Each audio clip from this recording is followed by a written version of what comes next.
September 12, 2025, Burnside, on Chicago's south side, 10:30 in the morning. The late morning quiet is shattered by a hail of gunfire on East 93rd Street. Witnesses recall a car creeping up near 816 E 91st, then an eruption of over 24 shots. When the smoke clears, 23-year-old Jeremiah Lil Deuce Dawson lies bleeding on the sidewalk. He's been hit multiple times in the head, a deliberate execution. Panicked calls flood 911 as the shooters speed away. A local news report explains solemnly, the young man was walking along the 800 block of East 93rd when a vehicle pulled up and someone opened fire. He was struck several times and rushed to the University of Chicago Medical Center, where he later died. Police recovered around 30 shell casings at the scene and even found a handgun amidst the blood and shattered glass. It's a grim indicator that Lil Deuce, notorious on these streets, was armed and ready, yet never stood a chance against this brazen daylight ambush.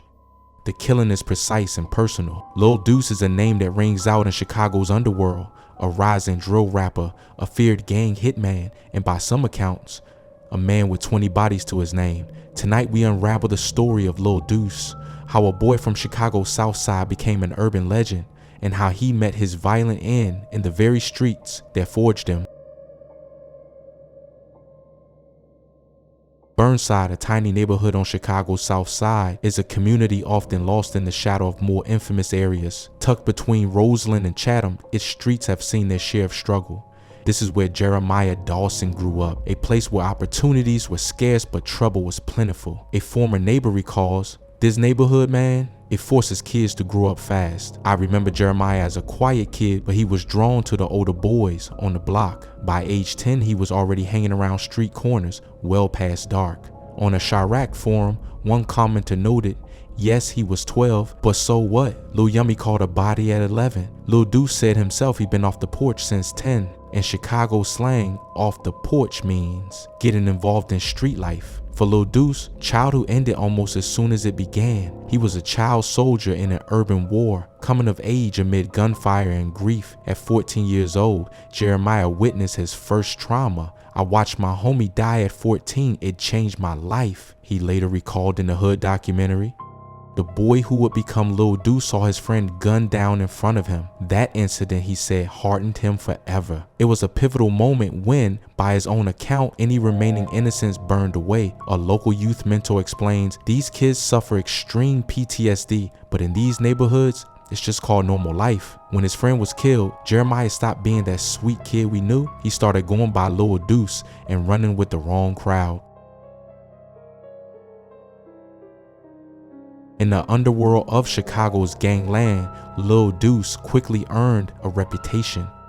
By his late teens, he was known by two names, Lil Deuce and Scoom. He became affiliated with a crew called DMG, a set based around 63rd Street, 6300, and allied with certain Gangster Disciples factions. Those who knew him say he was fiercely loyal to his block and utterly ruthless to his enemies. A local street journalist explains, Lil Deuce was what you'd call a hitter. On the streets, people whispered that he was a hitman for DMG, the guy you send when you need someone handled. Indeed, in online circles, many acknowledged Deuce's deadly resume. One Reddit user wrote after his death, "Huge loss. Deuce was a rapper and a known hitman for DMG. How many murders can one young man really commit?" Some say Lil Deuce racked up 20 kills before he turned 23. A number so high it sounds like street lore. But disturbingly, even other gang members treated it as plausible. In one recent video interview, an allied gangster called Kill Bill claimed that between the two of them, they had 20 bodies on the scorecard. If true, it would make Lil Deuce one of the most prolific triggermen in modern Chicago gang history. None of these murders were ever pinned on Jeremiah Lil Deuce Dawson in court. Witnesses don't talk, and evidence is scarce in the street. But ask around the south side and you'll hear the tales. A rival killed here, an enemy ambushed there. Anonymous source from a rival neighborhood says, he was like a ghost. You never saw him coming. The legend of Lil Deuce grew with each whisper of an unsolved hit. On Reddit's board, where Chicago gang happenings are analyzed obsessively, one user asked incredulously if the stories were true. "So this nigga DMG Lil Deuce actually still got his left leg? I could have sworn I seen bro with a peg leg," a commenter joked. alluding to rumors Deuce had been shot so bad he lost a limb. It wasn't true. Lil Deuce had both legs, but it shows how infamous he'd become. People traded outrageous lore about him as if he were an urban boogeyman. Though enmeshed in violence, Lil Deuce also had ambitions beyond the block. He started making drill music, channeling his experiences into raw, gritty lyrics. As DMG Lil Deuce, he dropped tracks on YouTube and gained a local following. His music videos, like Head Taps, a collaboration with 317 Kill Bill, featured him flashing gang signs surrounded by his crew in front of murals and street corners. He claimed the lyrics bragged about shootings and taunted foes. The line between art and confession often blurred. A producer who worked with him recalls, he actually had talent. In the studio, he was focused. He wanted to make it big in rap, maybe leave the streets behind, but he also felt compelled to represent his set in every bar. In Chicago's fractious gang scene, Lil Deuce made plenty of enemies. He was allied with rapper Lil Zay Osama, and together they feuded with rival factions like the Black Disciples Set 600.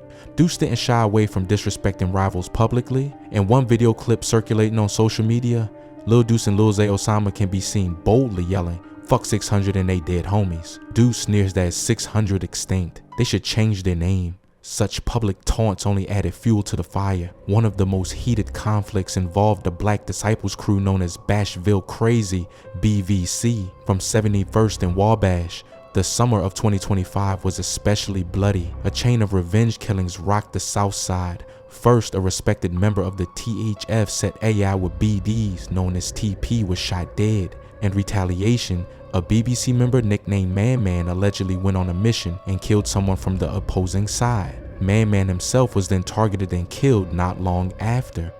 Rumors swirled that Lil Deuce's crew had a hand in Man Man's murder and that this put a target squarely on Deuce's back. In late October 2025, an OTF affiliated rapper, THF Beju, was gunned down in Lil Village, a hit widely seen as part of the same deadly feud. On the Instagram Live shortly after Lil Deuce's death, an OG known as Big Folks from 6300 speculated about the connections. As one Redditor recounted, this was Big Folks after Deuce died. He thinks BVC killed Deuce and Bezu in retaliation for BVC's Man Man.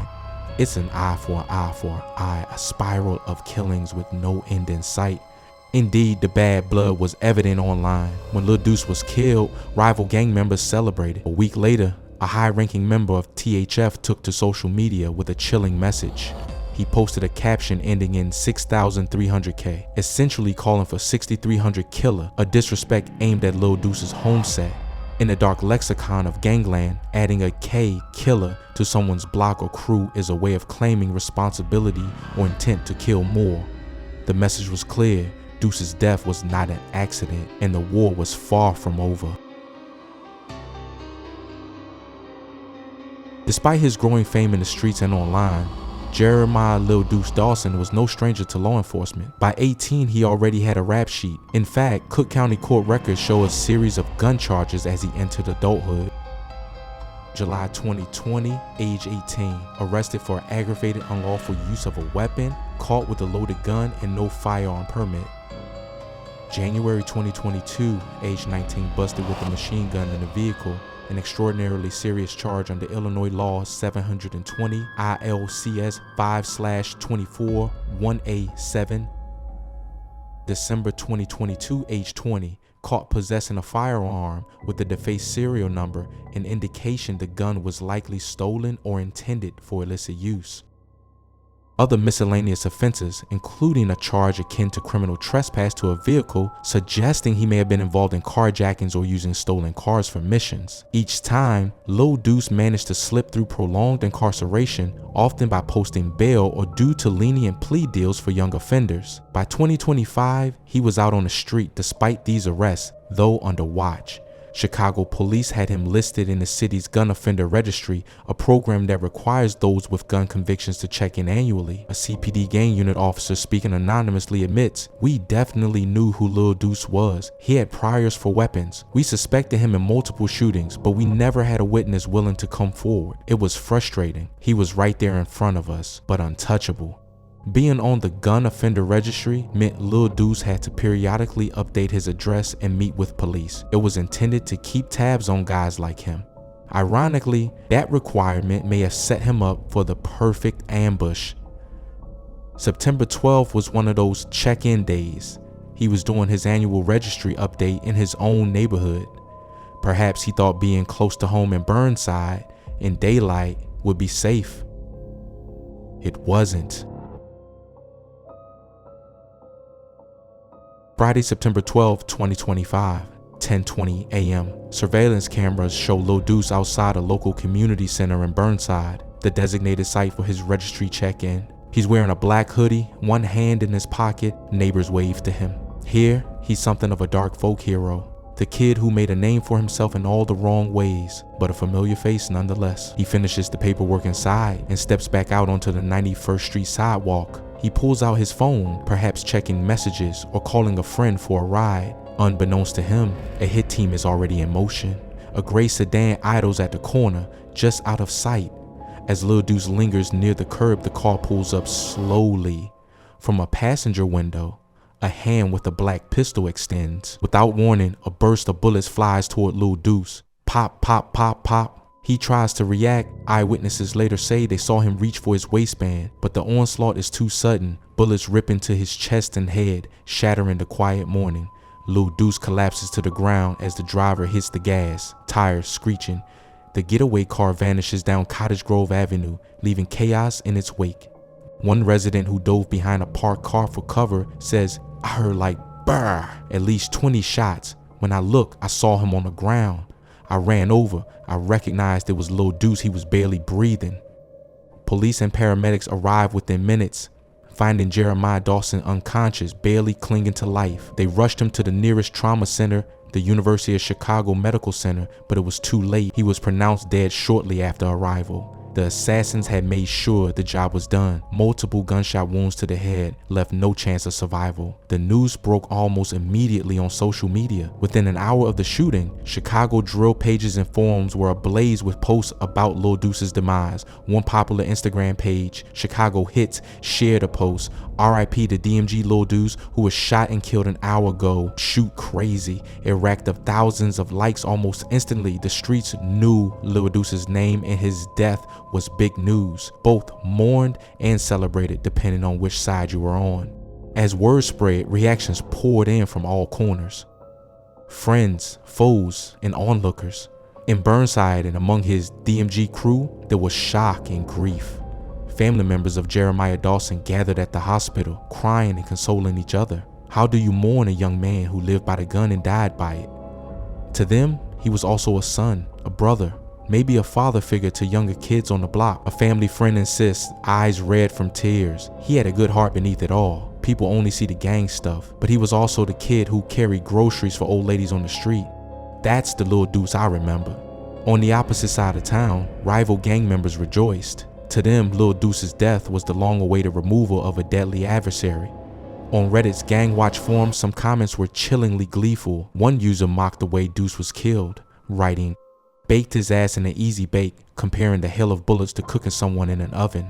It's a disturbingly casual way to describe a young man's violent death, but in these forums, such dark humor is common. Another simply wrote "Rip Bozo" under a news post, using the disrespectful slang to celebrate the downfall of an enemy. Perhaps most telling was a short video that surfaced on the internet, a shaky cell phone clip apparently showing the aftermath of the shooting. The voice behind the camera was reportedly a rival gang member known as Lil J from 757. He filmed Lil Deuce's body as first responders worked on him, chuckling and taunting the dying man on the ground. The video sparked outrage, but also applause from those entrenched in the cycle of vengeance. Meanwhile, Lil Deuce's allies issued warnings of their own. Lil Zay Osama, the Chicago rapper who was Deuce's close friend and mentor, went on social media live, visibly agitated. He didn't name names, but his message was fiery. "Y'all gonna pay for this. On 6300, this ain't over," he shouted, referencing their block. His older brother Big Folks took to Instagram Live as well, railing against enemies he believed were responsible and urging restraint from his own side to regroup and strategize. A community activist who works with high-risk youth explains, "It's sad, but the first reaction is always retaliation. They don't get a chance to truly mourn. It's immediately, who did it? How can we hit them back? Already that morning, I heard talk on the streets of loading up guns for payback. Officially, the murder of Jeremiah Lil Deuce Dawson remains unsolved. Chicago police opened a homicide case, but no suspects were immediately in custody. Detectives canvassed the area for witnesses. In a neighborhood gripped by fear, cooperation was minimal. One detective described it as pulling teeth to get any info. People had seen a gray sedan and heard the gunshots, but nobody claimed to see a face or license plate behind the scenes though. Investigators had their suspicions. Lil Deuce had many enemies, and any number of them had motive to want him dead. Police sources indicate they are probing possible links to the Bashville Crazy faction, BVC, of the Black Disciples, the group rumored to be retaliating for earlier killings. They're also looking at a couple of individuals from the 600 set who had been threatened by Deuce in the past, but with zero witnesses and no ballistic match. The recovered weapon at the scene turned out to be Deuce's own handgun, not one used by the shooters. The trail is cold. Some even suspect a betrayal from within. Unverified social media chatter claimed that Lil Deuce had recently talked about leaving gang life. According to these rumors, he had told an OG that he was tired of constant war and wanted to focus on music, effectively denouncing gangbanging. If true, that could be a death sentence in itself. Gangs often view attempts to exit as treason. One Instagram post speculated he was set up by his own people for trying to quit. He let his guard down and they backdoored him. One comment read, implying someone close to Deuce tipped off the triggerman. A community member who knew Deuce says, honestly, it wouldn't surprise me if someone he trusted lined him up. When you that deep, there ain't no getting out clean. Either your enemies get you or your so-called friends do. Chicago police have not commented on the inside job theory. Officially, they continue to investigate leads, urging anyone with information to come forward. Unofficially, few expect an arrest. As a veteran crime reporter notes, in cases like this, street justice tends to precede legal justice. If people believe they know who pulled the trigger, that individual becomes a target, and the cycle of violence continues. Jeremiah Lil Deuce Dawson's life was short, bloody, and emblematic of Chicago's ongoing gang crisis. In death, he has already become something of a legend, both revered and reviled. On one hand, his music continues to rack up views online. In the weeks after his death, fans left comments on his YouTube videos like "Long live Lil Deuce" and 20 souls for 20 years, hinting at the alleged body count he amassed. His tracks, gritty hood anthems about shootouts and survival, now play as eerie testimonials from beyond the grave. Local rap blogs note that Lil Deuce's post-Hummer streaming numbers have spiked. There's even talk of unreleased tracks that might come out as an album tribute backed by Lil Zay Osama's team. As a music industry insider says, in Chicago, you sometimes get more famous after you die, sadly. On the other hand, in the neighborhood scarred by the violence he partook in, many quietly breathe easier knowing Lil Deuce is gone. A man from a rival block, not hiding his relief, says he put in work, evil work. If you ask me, he got what was coming. To them, Deuce's legacy is simply the latest statistic in a war that has claimed far too many young lives. The broader community is left to grapple with the senselessness of it all. Activists held a small candlelight vigil on 93rd Street a week after the murder, not so much to glorify Lil Deuce's deeds, but to call for peace. They lit 20 candles, one for each year of his life, and perhaps symbolically, one for each of the lives he was rumored to have taken. One pastor urged a handful of attendees, this cycle has to end. Today is Lil Deuce, tomorrow is someone else. We can't keep burying our children. Yet, in the very crowd of that vigil were young teens who looked up to Lil Deuce. Some wore t-shirts with his portrait airbrushed on the front, the letters LD, Long Live Deuce, scrawled in marker. To them, he wasn't a cautionary tale. He was a folk hero who stood tall in a world of danger. Until the day he didn't. One 15-year-old at the vigil even bragged quietly to a friend about wanting to earn a name like Deuce did. It's a chilling reminder that even as one legend falls, others are already on a path to take his place.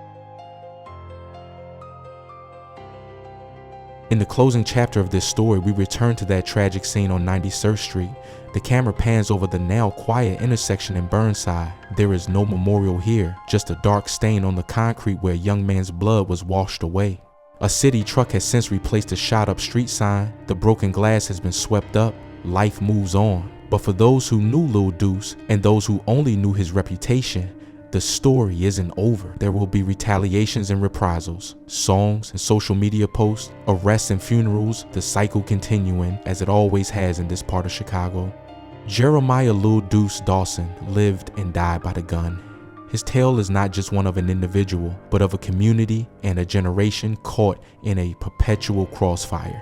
It's a story of lost innocence, of talent twisted by circumstance, and of the thin line between notoriety and tragedy. In the end, the legend of Lil Deuce is a cautionary chronicle from the streets. Those who climb the ranks of gangland infamy often find that every step up is one step closer to the grave. It's a harsh reality, and for Lil Deuce, a reality that arrived all too soon. As of November 2025, the murder of Jeremiah Lil Deuce Dawson remains unsolved. If you have information, please contact Chicago police.